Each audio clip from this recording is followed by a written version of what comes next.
Assalamualaikum warahmatullahi wabarakatuh. Innal hamdalillah nahmaduhu wa nasta'inuhu wa nastaghfiruh wa na'udzu billahi min shururi anfusina wa min sayyiati a'malina may yahdihillahu fala mudilla lahu wa may yudlilhu fala hadiya lahu. Asyhadu an la ilaha illallah wahdahu la syarika lah wa asyhadu anna Muhammadan abduhu wa rasuluh. Allahumma shalli ala Muhammad wa ala alihi wa sahbihi ajma'in. Amma ba'du. Raditu billahi robba wa bil islami dina wa bi Muhammadin nabiyya wa rasula. Ketua dan pengurus PCM yang saya hormati, ketua dan pengurus masjid, Bapak ayanda sekalian yang berbahagia. Alhamdulillah, puji syukur kita kehadirat Allah Subhanahu wa taala, di mana Allah masih memberikan kekuatan dan kesempatan kepada kita semua sehingga kita bisa menunaikan kewajiban kita di malam hari yang berbahagia ini. Salat maghrib secara berjamaah, kemudian kita pengajian, dan pengajian ini merupakan salah satu kewajiban. Talabul ilmi faridatun ala kulli muslim. Jadi bagi Muhammadiyah apalagi, pengajian ini amat sangatlah penting. Pengajian bukan segala-galanya, tapi tanpa segala-galanya, tanpa pengajian segala-galanya tidak akan bisa berjalan dengan baik. Yakinlah itu.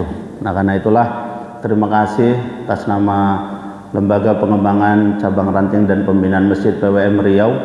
Terima kasih saya ucapkan kepada PCM Tapung Hilir ini yang saya pantau terus menerus. Jadwal pengajiannya rutin sebulan 2 kali, Pak. Sebulan 2 kali. Nanti makin kesini makin kesana, mudah-mudahan sebulan 4 kali. Jadi seminggu sekali pengajian, seminggu sekali pengajian. Ini barangkali yang hadir belum begitu ramai karena baru sebulan 2 kali. Justru nanti mudah-mudahan kalau sebulan 4 kali, yang hadir makin banyak. Insya Allah begitu, ya kan? Insya Allah. Salawat dan salam marilah kita sampaikan kepada junjungan kita Nabi besar Muhammad sallallahu alaihi wasallam sebagai uswah hasanah bagi kita, sebagai contoh teladan terbaik bagi kita, bagaimana Rasul diutus Allah untuk menunaikan kewajiban dakwah, dan dakwah inilah yang juga menjadi misi besar Muhammadiyah.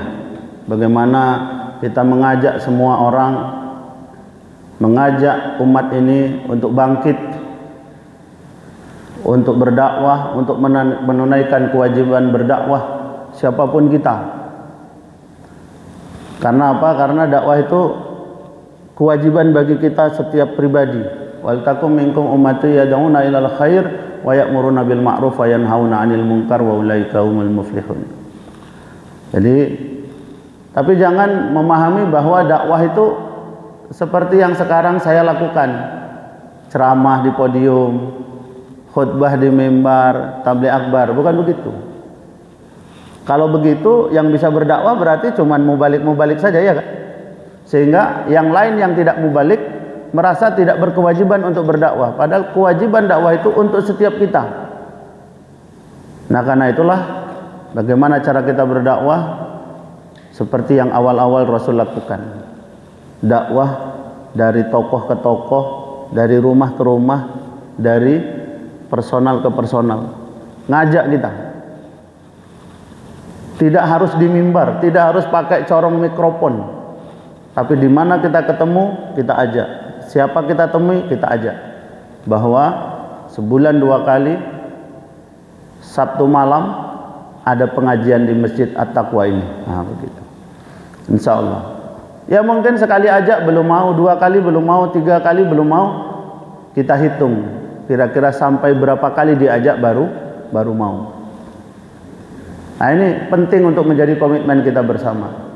Dan karena itulah kami di LPCR PWM itu juga setiap ada permintaan, terutama ini setiap ada permintaan ke cabang ranting, ke Dayun, ke termasuk Tapung Hilir, ke Rinci Kanan, ke Duri, kemana-mana, kami selalu siap siaga untuk memenuhinya. Kami selalu bersiap untuk memenuhi panggilan untuk berdakwah, panggilan untuk menunaikan kewajiban kita, melaksanakan pengajian di persyarikatan yang kita cintai ini. Bapak Ayanda yang berbahagia, malam ini saya ingin menyampaikan satu ulasan dengan judul Pilar Kebangkitan Umat. Nah, kenapa kita ini harus bangkit? Kenapa kita harus berupaya untuk mewujudkan kebangkitan? Karena memang untuk itulah Islam ini hadir di muka bumi ini, untuk membangkitkan kehidupan umat manusia ini dari yang sebelumnya bodoh, zaluman jahula, menjadi cerdas, dari kegelapan kepada minaz zulumat ilan nur. Dan untuk itu juga Muhammadiyah ini didirikan oleh Kiai Haji Ahmad Dahlan dengan konsep kita Islam berkemajuan itu. Untuk apa? Untuk memajukan, untuk membangkitkan harkat, martabat, derajat kehidupan umat manusia di muka bumi ini, terutama tentu saja umat Islam. Nah, kita ini sebagai warga Muhammadiyah hendaklah kita punya rasa tanggung jawab, ambil tanggung jawab untuk kita menjadi generasi pembangkit. Kuntum khaira ummatin ukhrijat lunnas. Kata Allah begitu, sungguh kalian ini adalah umat yang terbaik. Karena apa? Karena kita selalu untuk melakukan perbaikan-perbaikan, membangkitkan semangat untuk kebaikan. Di sini perlu kita ambil peduli, ambil tanggung jawab. Makanya selalu saya sampaikan, dan tentu untuk mengingatkan diri saya sendiri, salah satu yang harus terus-menerus kita syukuri adalah ketika kita ditakdirkan oleh Allah Subhanahu wa taala menjadi bagian dari Persyarikatan Muhammadiyah ini. Ini penting. Karena apa? Karena kadang ada yang letih, kadang ada yang lemah. Kok ngaji-ngaji terus saja ya kan? Kok bangun auma juga terus begitu ya? Bangun rumah sakit, bangun sekolah, bangun panti, bangun perguruan tinggi dan seterusnya. Lama-lama ada yang letih juga. Tapi memang begitulah seharusnya. Bagaimana memang gerak dakwah Muhammadiyah ini berbeda dengan yang lainnya.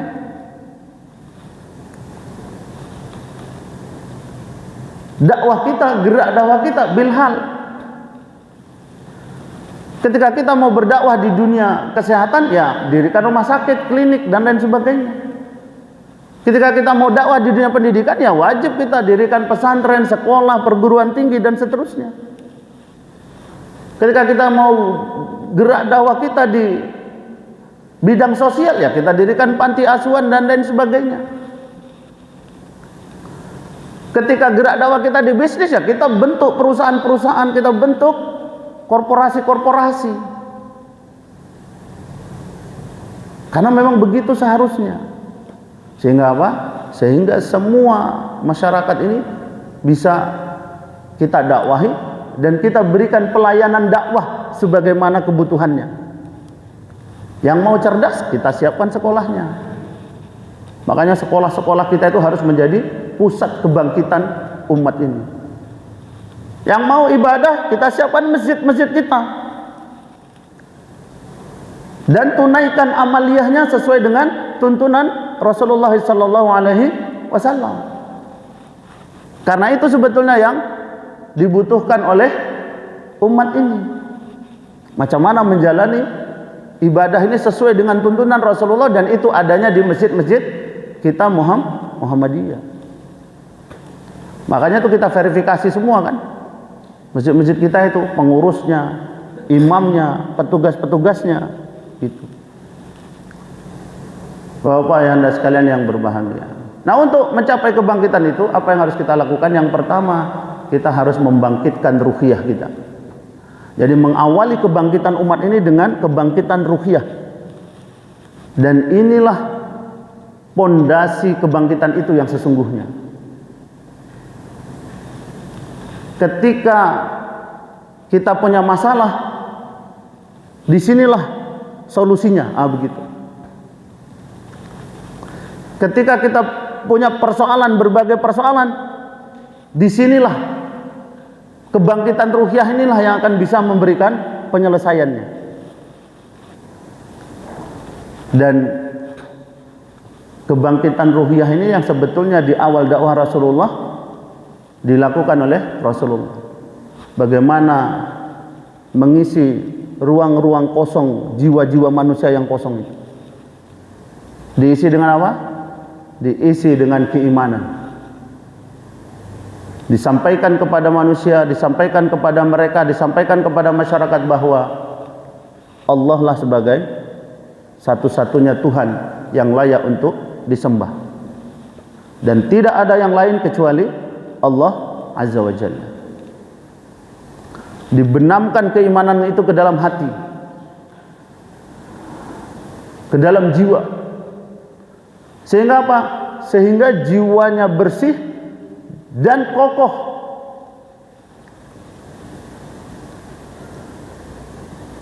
Jiwanya jernih.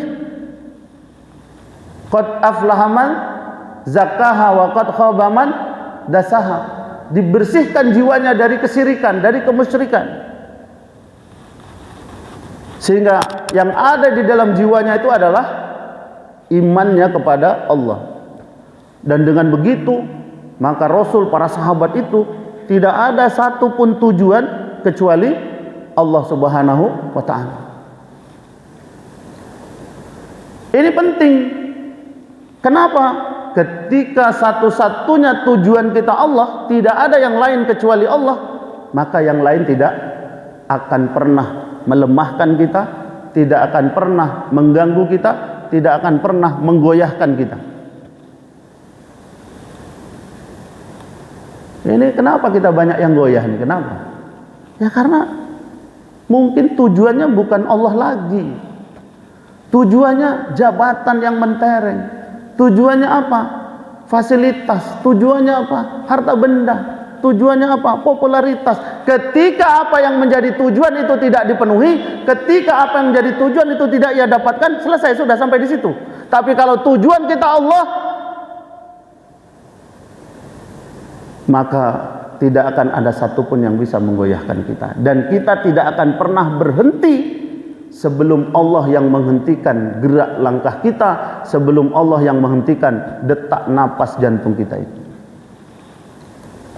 Ini yang penting. Makanya di awal itu memang kebangkitan ruhiyah itu yang menjadi prioritas. Dan itu memang tidak mudah.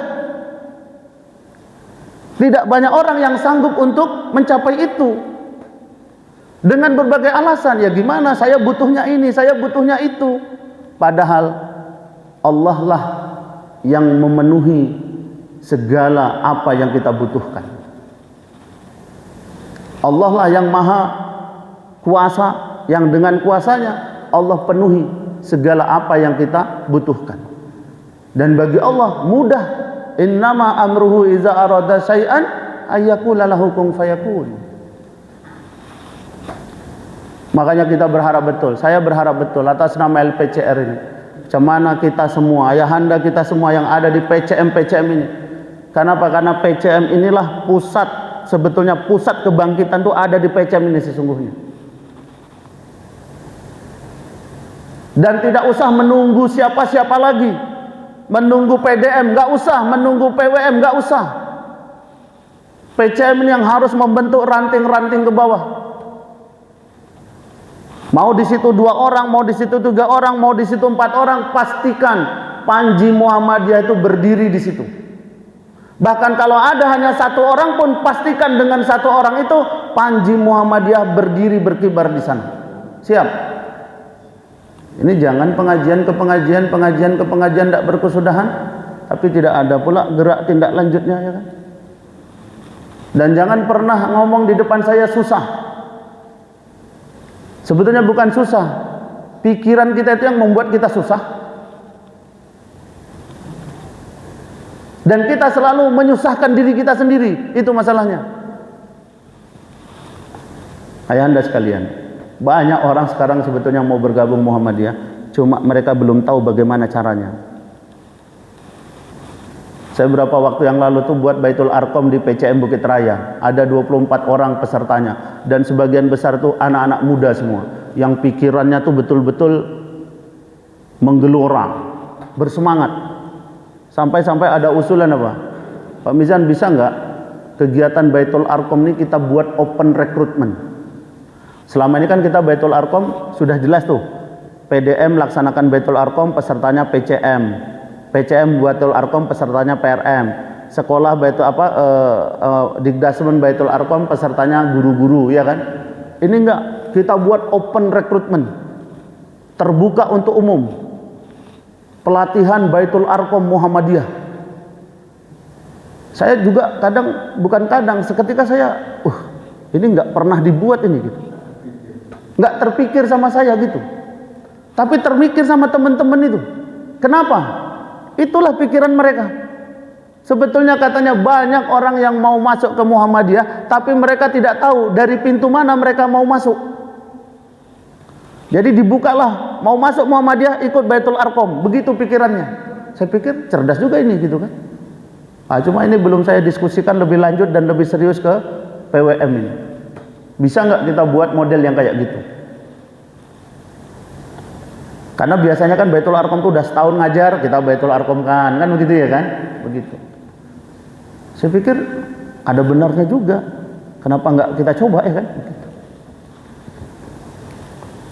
Bisa jadi mereka yang open recruitment tuh jauh lebih semangat pula nanti dari yang sudah bertahun-tahun di Muhammadiyah karena nggak jelas apa yang menjadi tujuannya, atau tujuannya tidak jelas karena hanya sebatas duniawi saja begitu.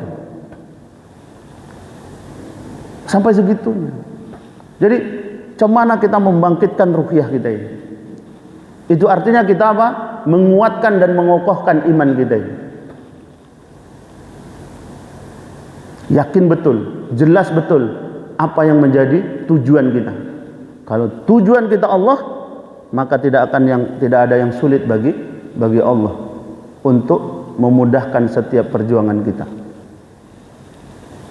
Nah, ini udah berapa puluh tahun nih pengajiannya kan? Ya gak?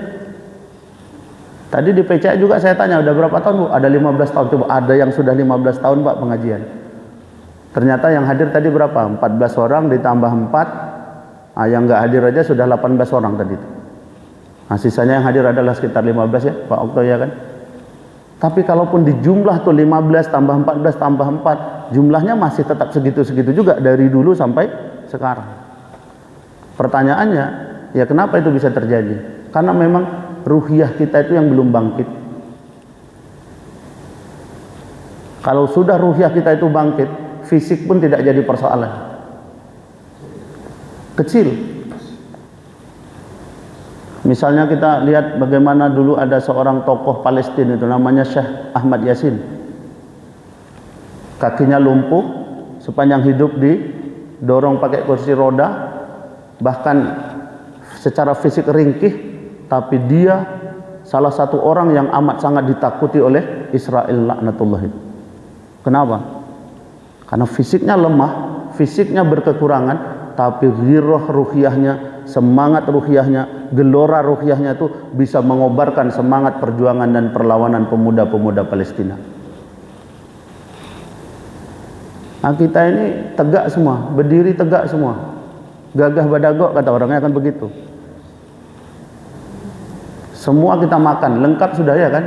Bakwan habis, ya kan? Presoles apalagi ya kan? Nah, cuma sekarang kok nggak ada nih, kosong aja nih ya kan? Nah, begitu. Gitu.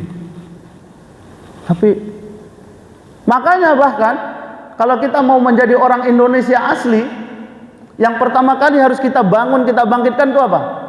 Jiwa kita. Makanya kalau di Indonesia Raya, lagu Indonesia Raya, syair Indonesia Raya apa? Bangunlah jiwanya, baru bangunlah badannya.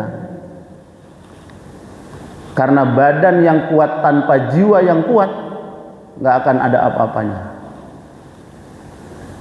Tapi jiwa yang kuat dengan fisik yang berkekurangan pun, dia masih bisa menggelorakan semangat perjuangan. Nah, kalau ada fisik tubuh tapi jiwanya lemah, ya bisa seperti mayat yang sedang berjalan. Tapi walaupun fisiknya lemah, namun jiwanya tetap kuat, dia masih terus bisa berjuang. Inilah yang dibutuhkan di tengah-tengah persyarikatan kita ini, di PCM kita ini. Alhamdulillah, dari 172 kecamatan di Riau sudah 120 PCM yang kita bentuk. Sudah 120 PCM yang terbentuk, sisanya tinggal 52 lagi. Mudah-mudahan 2026 selesai. Tekad kita tidak ada satupun kecamatan di Riau ini yang tidak ada Muhammadiyahnya. Ini yang kita gaspol. Ini kalau hanya sekadar mengandalkan fisik, mohon maaf, ini kalau hanya sekadar mengandalkan, oh kita tidak ada uang, kita kurang sarana, kita kurang fasilitas, kita kurang ini, kurang itu, kurang ini, kurang itu, nggak akan pernah kita bisa mencapai apa yang sekarang sudah kita raih. Nggak akan ada. Dan masalah nggak akan selesai hanya dengan mengeluh. Ini dia yang penting. Yang pertama, bangkitkan ruhiyah. Perjelas siapa yang sebetulnya menjadi tujuan kita dalam setiap langkah gerak kita hidup di dunia ini. Pastikan tujuan kita sepanjang kita menjadi bagian dari Persyarikatan Muhammadiyah ini. Yang kedua, kebangkitan fikriyah. Sekarang ini kita harus mendesain cara berpikir yang benar. Kata Menteri Tenaga Kerja Kemenaker itu, Prof, panggilannya Prof Men itu, kita harus punya namanya design thinking. Kita harus punya rencana berpikir yang bagus, pola pikir yang benar, skenario berpikir yang tepat.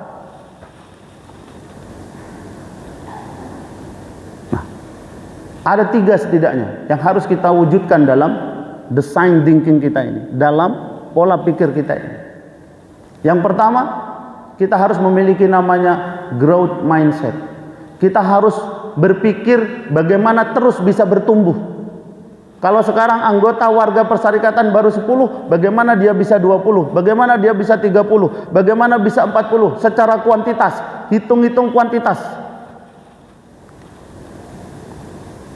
Sudah itu baru apa? Tingkatkan kualitasnya. Supaya apa? Supaya meningkat. Secara kuantiti meningkat jumlahnya, tapi dengan kualitas yang juga baik. Semuanya. Makanya kita harus sudah mulai bisa bekerja dengan hitung-hitungan statistik. Kuantitas maupun kualitas. Misal nih, namanya warga Muhammadiyah itu katanya harus bisa baca Quran dengan baik. Ada datanya tuh. Yang ngajinya terbata-bata sekian orang, namanya si anu, si ini, si itu. Yang ngajinya agak lancar, si anu, si ini, si itu. Yang ngajinya sudah lancar, yang sudah tahsin, yang sudah hafal sekian surat. Itu harus menjadi agenda. Karena itu memang ada tuntunannya di dalam persyarikatan kita ini.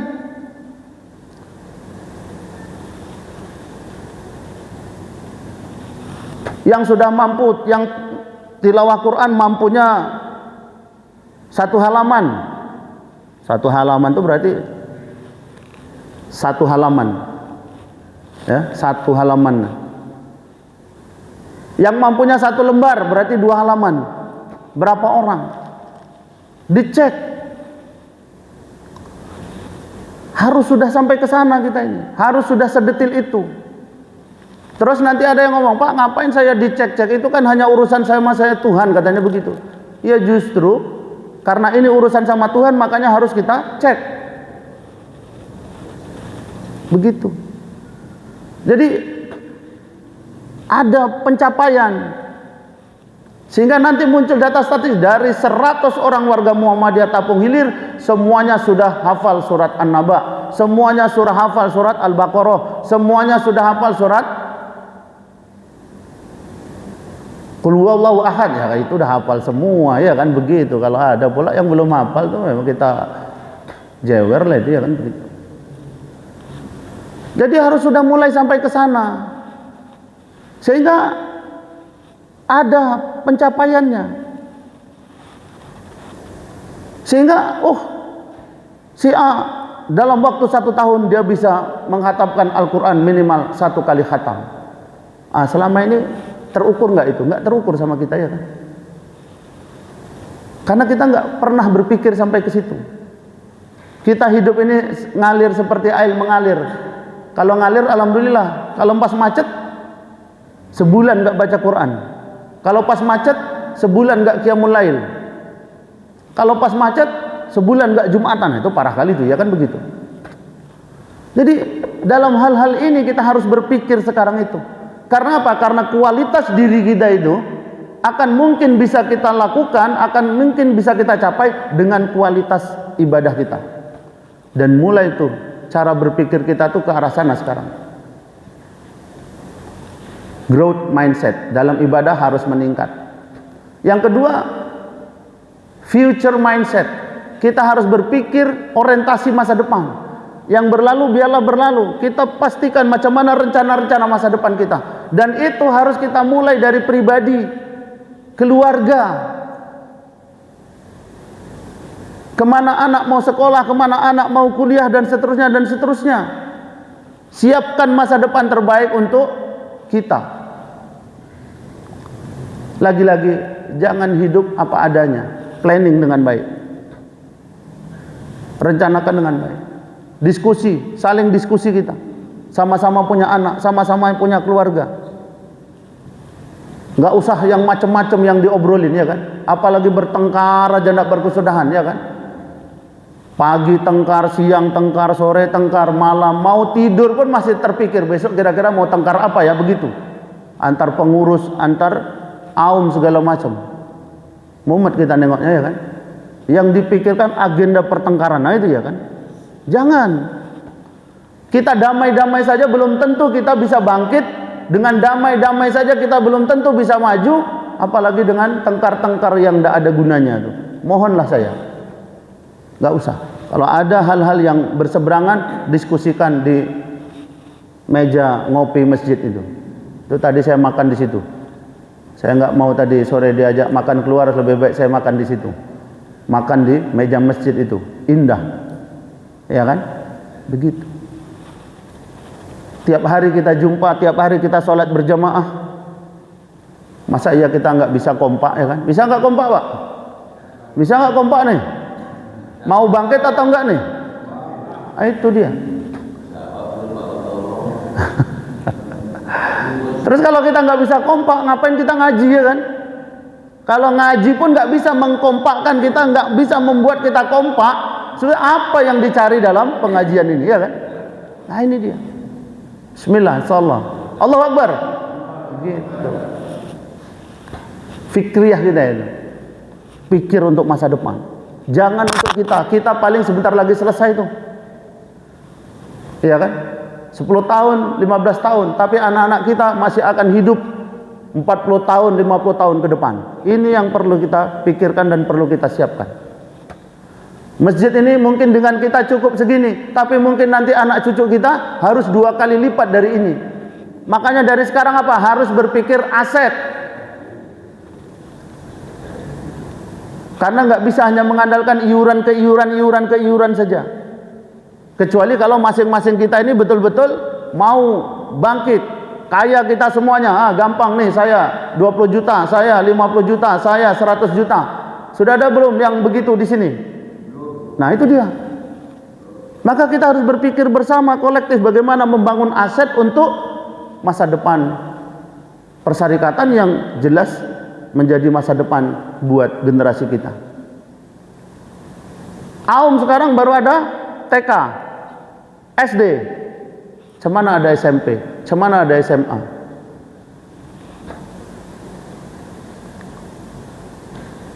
Ada share video atau apa tuh? Bahkan anak tuh masih ada di dalam kandungan itu sudah didaftarkan ke sekolah Muhammadiyah. Itu di mana? Di Jogja atau di mana itu ya? Hah? Ya? Di Sapen tuh, Sapen di mana tuh, Pak? Di mana? Di mana itu? Bayi itu masih ada di dalam kandungan. Sudah didaftarkan ke sekolah Muhammadiyah. Itu piye ceritanya, ya kan? Gimana itu modelnya itu, gitu. Sementara yang lain sekolah kita kosong, bahkan ada yang tutup, gitu. Tapi di Pekanbaru ada sekolah hebat tuh, MTS. Ada kan Pak? Itu. Itu dia. Itu dia. Ada MTS kita di Pekanbaru itu Pak. Itu sekolah itu menariknya apa? Enggak punya CS, enggak punya cleaning service, tapi kebersihannya melebihi kebersihan di masjid. Enggak pakai cleaning service. Bahkan kepala sekolahnya itu dia ngambil kapling satu toilet setiap hari dia yang bersihkan. Lihat kalau sudah kepala sekolah nyuci toilet, macam mana guru-gurunya? Enggak mungkin guru-gurunya berdiam diri, bersihkan juga semua. Sampah jadi tanggung jawab masing-masing. Karena itulah berlaku, buanglah sampah pada tempatnya. Kita enggak, buanglah sampah pada sembarang tempat, suka-suka kita, disuruh orang yang bersihkan. Di sana enggak, sampah jadi tanggung jawab masing-masing. Punya sampah, dia yang letak pada tempatnya. Bersih Pak, sebersih-bersih, dan itu jadi rujukan nasional. Dan itu sekolah Muhammadiyah. Saya mikir ada 100 sekolah Muhammadiyah seperti itu, ngeri Pak. Dan itu siswanya banyak itu. Di Duri ada juga tuh pesantren Nawawi Jamil, agribisnis, satu-satunya di Riau. Alhamdulillah anak saya sekolahkan di sana, kelas 1 MTS. Kenapa begitu ya? Kalau nggak kita aja nggak mau nyekolahin anak ke Muhammadiyah, terus kita ngarep orang lain, gimana ceritanya itu? Makanya anak-anak kita tuh wajib sekolah di Muhammadiyah, kuliah di Muhammadiyah. Kuliah nggak usah kemana-mana, itu ada umri, ada iftar, apa lagi kurangnya ya kan? Kedokteran ada, farmasi ada, kebidanan ada, semua ada. Nah, kalau mau FEB lapor ke saya. Nah itu. Ada akuntansi, ada manajemen, ada ekonomi pembangunan, ada bisnis digital. Tidak kurang kita ini sudah. Orang unggul, kita unggul juga. Gitu. Future mindset. Yang ketiga, harus kita punya entrepreneurship mindset. Berpikir produktif. Entrepreneurship itu cara berpikir pengusaha. Bagaimana 1000 jadi 2000, 2000 jadi 4000, 4000 jadi 8000. Intinya apa? Yang sedikit jadi banyak, bukan yang banyak jadi semakin habis. Itu kebalikan namanya. Ini kan yang banyak berpikir begitu, menghabisi yang ada. Itu kadang-kadang lebih parah lagi, merampas yang ada. Itu lebih parah lagi, ya kan begitu. Jadi entrepreneurship mindset, bagaimana kita produktif, pengajian kita produktif, usaha kita produktif, sekolah kita produktif, masjid kita produktif. Kita masih begitu indahnya cerita tentang Jogokarian, di mana masjid itu operasional tidak lagi dari infak sedekah, tapi dari hasil unit usaha-usaha masjid, unit-unit usaha masjid. Punya penginapan, punya lahan dan segala macamnya. Al-Falah Sragen itu ketuanya Ustadz Kusnadi Ikhwani, kader Muhammadiyah Tulen. Dulu menariknya apa? Semua keuangan masuk ke rekening lazismu. Bahkan masjid pun tidak buka rekening. Rekeningnya itu rekening lazismu. Jadi kalau masjid perlu duit, ngambilnya dari lazismu. Yang dulunya hanya hitungan juta-juta rupiah, begitu beliau kelola naik jadi 18 miliar per tahun. Itu gimana tuh caranya tuh? 18 miliar. Masjid Taqwa Kampung Hilir punya duit 18 miliar. Kira-kira apa yang nggak bisa dibuat? Makanya 30 orang pengelola masjidnya semuanya digaji. Ini siapa pengurus masjid di sini? Ketua siapa? Siapa ketua masjid? Ada gajinya? Nggak ada gajinya. Ya apa mau digaji? Duit untuk gaji itu tak ada. Ya kan? Di sana kenapa bisa menggaji? Duitnya banyak. Salah menggaji pengurus masjid? Ya enggak itu. Kalau perlu pengurus masjid itu digaji yang besar, sehingga dia enggak perlu mikir yang lain-lain. Setiap hari masjid aja yang diurus dipikirkannya, ya kan? Sehingga masjid tetap bersih, masjid tetap rapi, masjid tetap nyaman, masjid tetap indah, masjid tetap wangi. Nah, ini kita tuntut pengurus masjid kerja, ya kan? Tapi kita yang jemaahnya anteng-anteng saja, ya kan? Infak 1.000-2.000, cemana mau menggaji pengurus masjid? Dan ternyata produktif. Itu luar biasa tuh. Nanti Pak Ketua kalau bisa berangkat kita ke Al-Falah Sragen, biaya tanggung masing-masing. Belajar maksud saya, belajar. Belajar maksud saya, belajar. Gitu penting tuh. Produktif. Bisa nggak kita? Bisa. Nggak ada yang nggak bisa. Cuman masalahnya, ini yang saya amati, kita ini modelnya kita buat pagi, sore kalau bisa sudah ada hasilnya. Itu masalahnya. Sehingga apa? Nggak sabaran. Oh ini lama nih, hasilnya lama. Kalau sudah ngomong gitu, akhirnya apa? Nggak pernah kita mulai. Karena kita maunya yang instan saja. Sama tuh. Banyak orang mau bisnis, mulai berusaha, kalau bisa Senin pagi dimulai, Senin sore sudah untung. Dari mana? Begitu. Dakwah juga baru mungkin berjaya, berhasil, kita mulai pelan-pelan. Kita mulai dari langkah pertama untuk mencapai langkah yang ke 1.000. Karena sekarang kita mulai 1.000 hari ke depan sudah bisa kita capai. Tapi kalau setahun lagi kita mulai, ya sekian tahun, puluh tahun lagi lah baru bisa tercapai. Pertanyaannya, mau mulai sekarang atau mau mulai setahun lagi? Mau mulai sekarang atau mau mulai setahun lagi? Ya kalau umur kita sampai setahun lagi, kalau enggak. Jadi untuk ini jangan lama-lama, jangan tunda lama-lama. Sekarang ada pula lagunya itu, jangan lama-lama katanya, ya kan? Nanti keduluan orang, begitu. Bapak ayahanda sekalian yang saya hormati, jadi mohon betul saya, bagaimana PCM kita ini betul-betul didesain sedemikian baik. Ada rencana kerja yang terstruktur dan kemudian dilaksanakan secara bertahap bersama-sama. Pak, tidak semuanya mau, biar cari saja yang mau. Ini dari sekian yang mau, betul-betul mau, ayo. Yang nggak mau, saya ingatkan satu hal saja. Kalau belum bisa memudahkan, jangan menyusahkan. Kalau belum mau bergerak, jangan menghentikan gerak orang. Maka kalau saya rumusnya apa? Tabrak. Jadi kalau ada yang macam-macam nggak mau tapi ngerecoki, tabrak. Gitu caranya. Kenapa? Ya kalau nggak bergerak, nggak Muhammadiyah namanya. Hafal kan lagu Sang Surya? Jangan-jangan nggak hafal nih, makanya begini-begini, ya kan? Lagu Mas Muhammadiyah di dalam Sang Surya itu apa?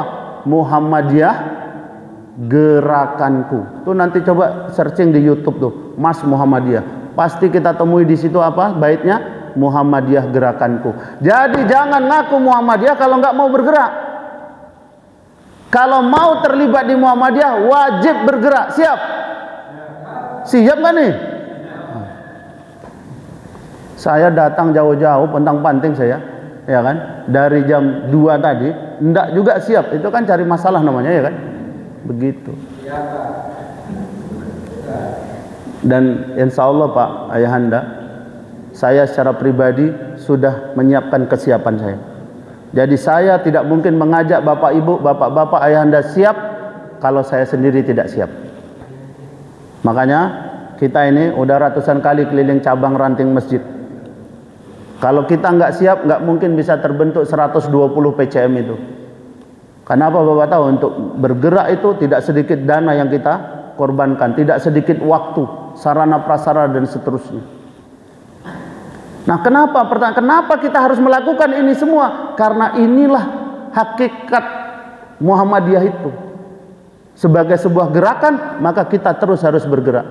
Dari yang sedikit menjadi banyak. Dari yang rendah menjadi tinggi. Makanya saya sampaikan, kalau ada pimpinan-pimpinan cabang yang tidak siap untuk bergerak, angkat sajalah bendera putih, buat surat pengunduran diri.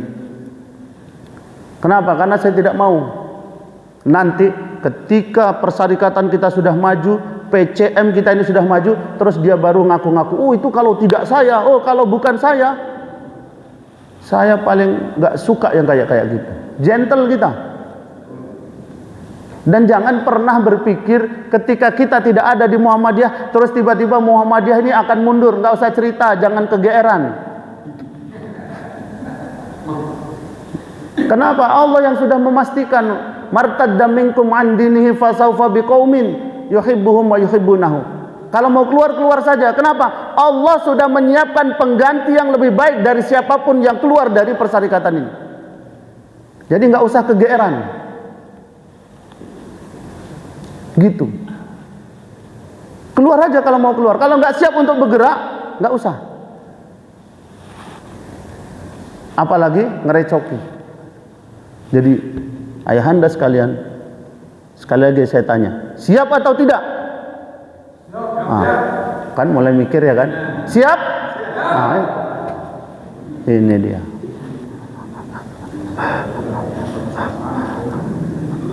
Ya, setelah ini harus dirancang apa yang harus dibuat.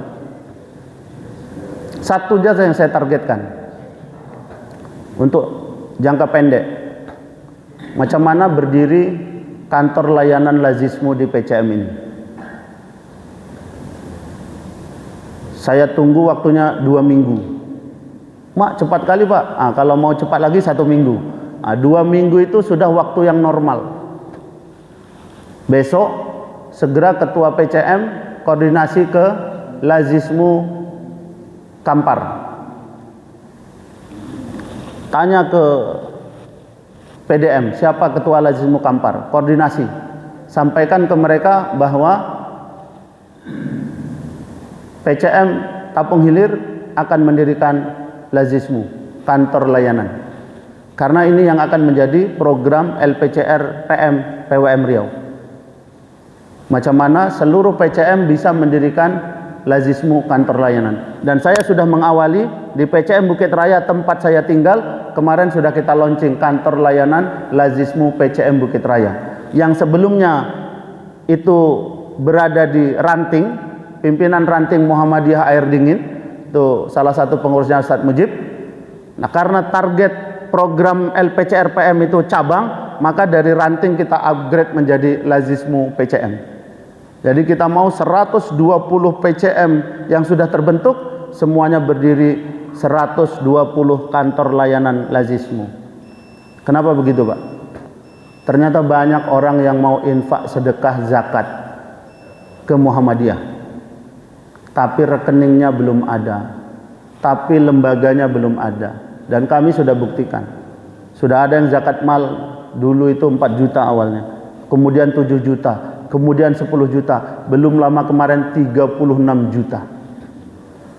Sudah kita bantu 6 orang guru ngaji, dan guru-guru ngaji itu semuanya mahasiswa umri yang hafiz Quran.